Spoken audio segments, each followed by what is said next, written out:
Bonjour, c'est Gaëlle de la boutique Zen qui se trouve 10 rue Pourtoul à Orange. Aujourd'hui, je souhaite vous présenter l'oracle de la lune de Stécie de Marco.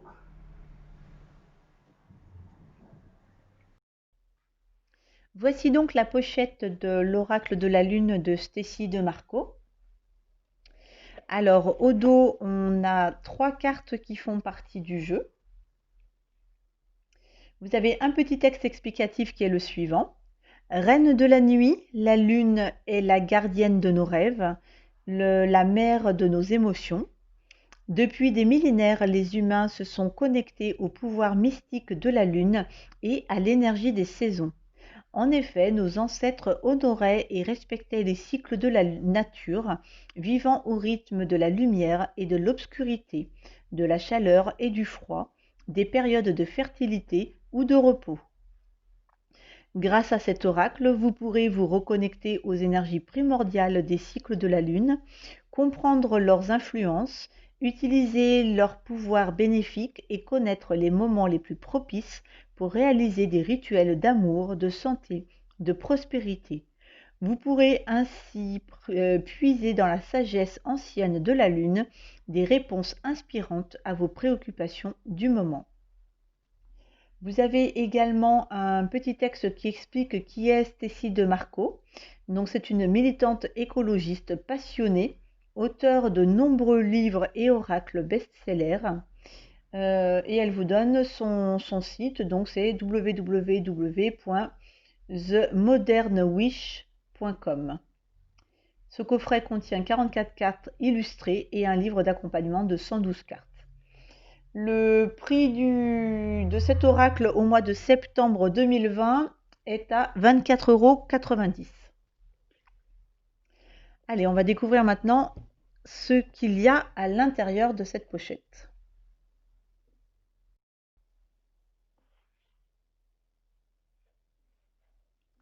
Alors, donc le fameux fascicule dont ils nous ont parlé. Donc, vous avez au début les cartes qui sont classées en fait par lune en fait. Donc on commence par la lune noire, la nouvelle lune, les premiers croissants, les gibbeuses croissantes, la pleine lune, les gibbeuses décroissantes. Et après vous avez comment ça s'appelle, les lunes louves, les lunes neige, les lunes verts, les lunes œufs. Enfin voilà, vous avez plusieurs sortes de lunes. La super lune en 44 pour finir. Après, vous avez également un petit truc qui est sympa. Elle vous explique tout ce que l'on peut attendre de la période de la pleine lune, de la période de la lune décroissante, de la nouvelle lune ou de la lune noire, de la lune croissante. Donc ça, c'est intéressant parce que ça vous permet de savoir ce que vous pouvez faire dans ces périodes. Un exemple, par exemple, pour la pleine lune. Possible difficulté à s'endormir ou à avoir un sommeil profond, ça je crois qu'on l'a tous vécu une fois.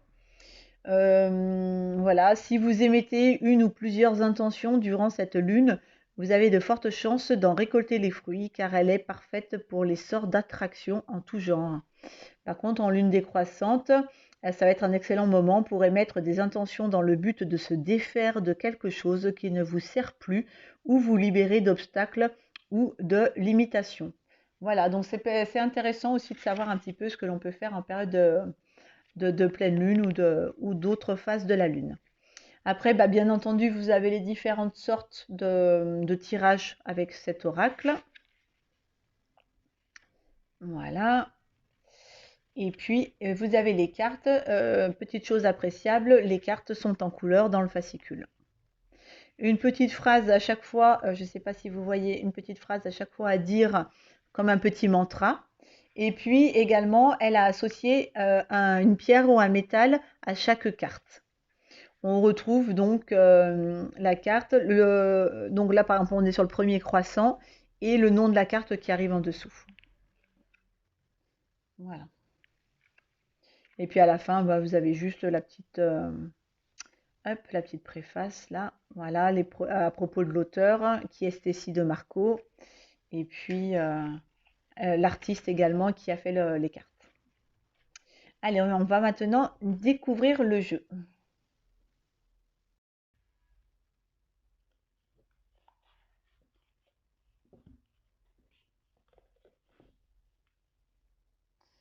Alors, donc, la première carte. Donc, vous avez le vide.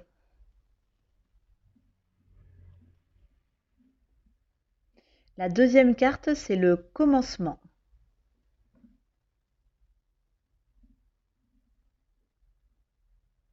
La troisième pour la réalisation. L'acceptation. La croissance. L'amour de soi. La nourriture. Elles sont vraiment très très belles ces cartes, hein. C'est des très très belles, des très beaux dessins avec la lune et ouais, je le trouve magnifique ce jeu. Donc la huitième, c'est le chemin, le bilan, le discernement, la peur,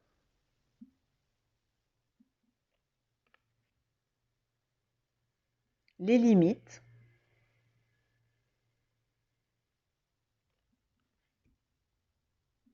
la volonté,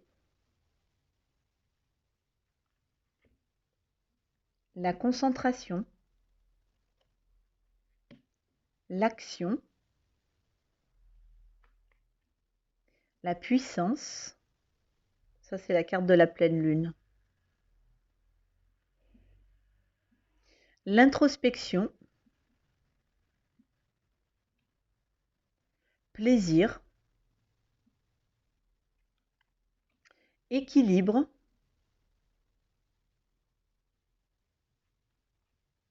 beauté, ténacité, la sagesse, la gratitude, la protection, la résistance,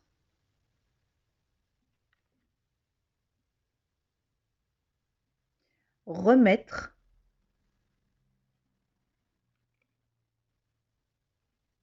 libération, la paix, l'avidité, la pureté, la foi, la confiance, l'épanouissement, difficulté, changement, patience, récolte, abondance, création,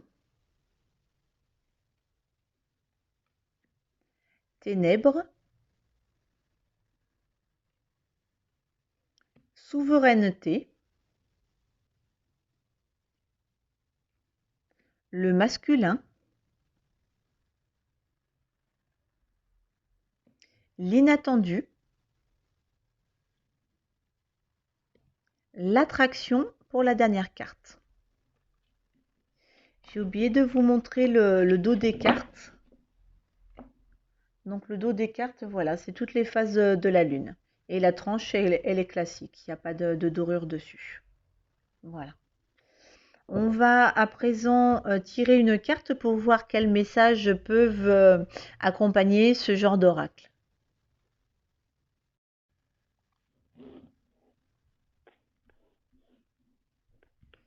Alors, on va prendre celle-ci. Donc, qui est la beauté.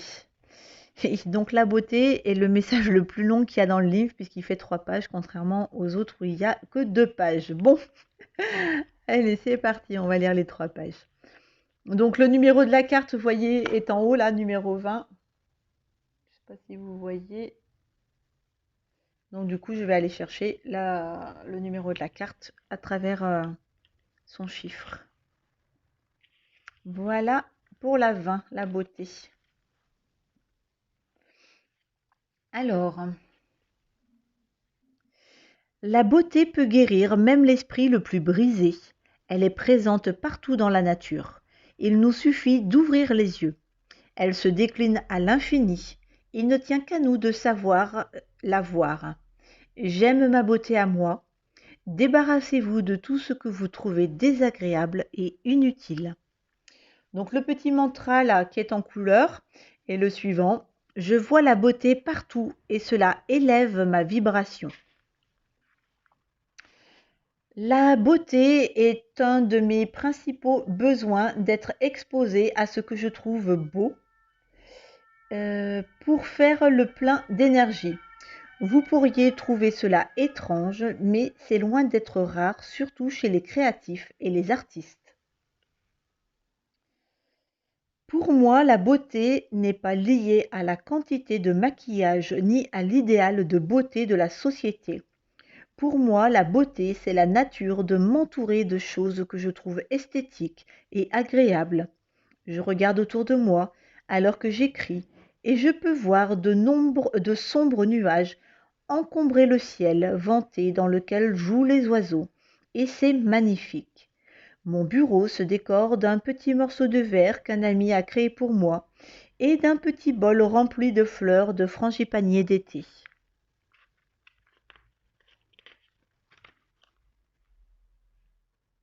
Mes pieds reposent sur un tapis tissé à la main, aux couleurs du désert, et mes ongles sont peints d'un turquoise chatoyant.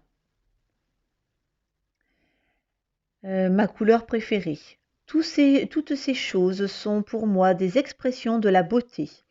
Elles me mettent de bonne humeur, égayent mon regard, mon cœur et mon esprit. Tout le monde peut faire l'expérience de la beauté tous les jours. Il suffit de choisir de la voir. L'une des différences importantes entre l'ancienne notion païenne et l'idée moderne de la beauté est que les anciennes traditions nous enseignent qu'il nous faut développer et renforcer notre moi profond pour permettre et promouvoir la véritable beauté. Ceci est primordial car la connexion corps-esprit est vitale lorsqu'il s'agit de beauté et de vitalité. Même s'il est parfaitement acceptable de suivre des thérapies qui nous traitent ou non, qui nous traitent ou nous embellissent extérieurement, il est tout aussi important de stopper les mauvaises habitudes qui portent préjudice à notre santé et vont à l'encontre de notre progrès. Par exemple, vous pourriez utiliser les traitements les plus efficaces sur le marché pour nourrir votre peau, mais si vous ne pouvez pas arrêter de fumer, votre peau ne rayonnera pas au mieux de ses capacités. L'idéal de beauté déséquilibré du monde civilisé est à son paroxysme, avec une augmentation toujours en hausse des chirurgies esthétiques et des produits chimiques injectables. Chacun a le droit de décider pour soi de ce qu'est la beauté physique et de ce à quoi il veut que son corps ressemble, mais c'est l'origine de ces influences qui est inquiétante. Qui a dit à la femme qui a changé son apparence que quelque chose n'allait pas avec son visage, ses yeux, son sourire, son expression en premier lieu? Qui a eu l'audace de dire vous n'êtes pas assez, car elle avait des rides d'expression lorsqu'elle souriait? Pensez-y. Qui rend les femmes en particulier si peu sûres d'elles? Qui veut que vous vous interrogiez ainsi que la façon dont vous interagissez avec le monde et pourquoi? Qui veut que vous soyez identique au reste du monde et moins vous-même? La société? Un quidam faisant du marketing pour les grandes sociétés de cosmétiques? Un top modèle entièrement refait? La véritable beauté est hypnotique. Elle n'a rien à voir avec la jeunesse et tout à voir avec l'essence.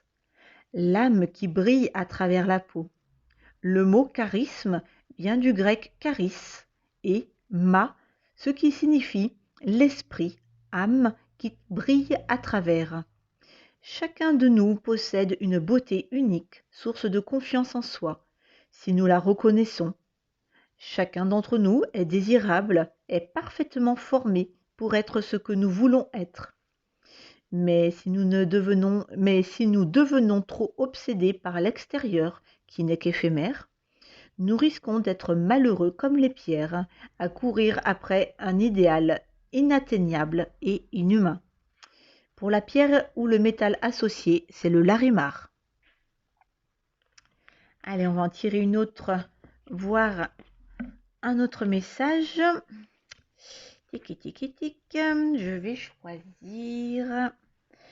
choisir celle-ci. La croissance, qui est la numéro 5.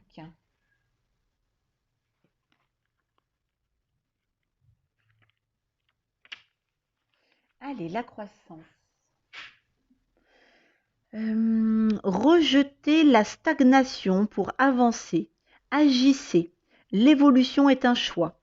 Attendez-vous à quelques souffrances alors que de grands changements se mettent en place. Ils font partie de la vie et ne peuvent pas être repoussés indéfiniment. Ils doivent avoir un but précis. Soyez courageux, vous vous épanouirez. Pour le petit mantra à prononcer, c'est « Je choisis d'évoluer ». Pensez au saule. Les saules poussent souvent sur le sable des bords de rivières aux courbes toujours changeantes. Pourtant, ils atteignent des tailles considérables, grandissant avec succès, s'accrochant à la vie malgré les aléas d'un habitat imprévisible. Comment font-ils? Au début de sa croissance, le jeune saule ressemble tout d'abord à un mince et faible bâton. En dépit de ses rares branches et feuilles, son tronc sera plus fin et flexible que robuste. Ce que nous ne pouvons pas immédiatement voir, c'est sa base, la force de ses puissantes et nombreuses racines. Le sol passe beaucoup de temps à établir une véritable ville racine sous la surface du sol. Ces racines sont longues, solides et très nombreuses, trouvant leur chemin dans les coins et les recoins souterrains, s'agrippant aux rochers, aux racines d'autres arbres et à tout ce qui serait susceptible d'augmenter sa stabilité.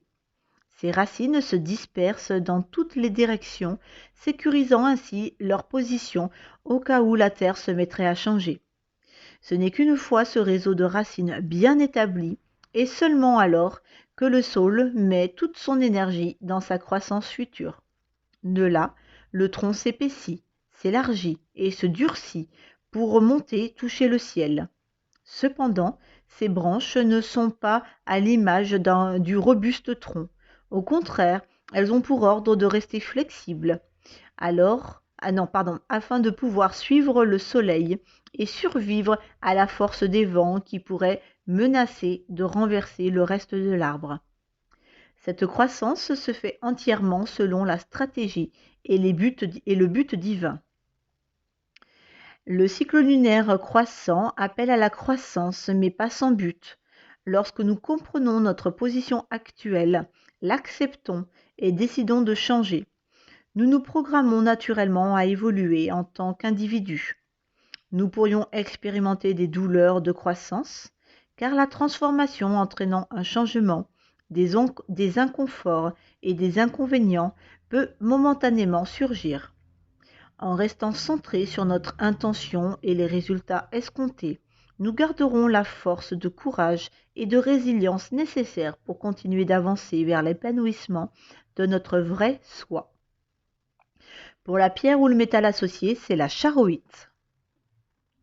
Donc voilà, quelques petits messages que l'on peut recevoir avec ce magnifique oracle de la Lune qui a été réalisé par Stécie de Marco.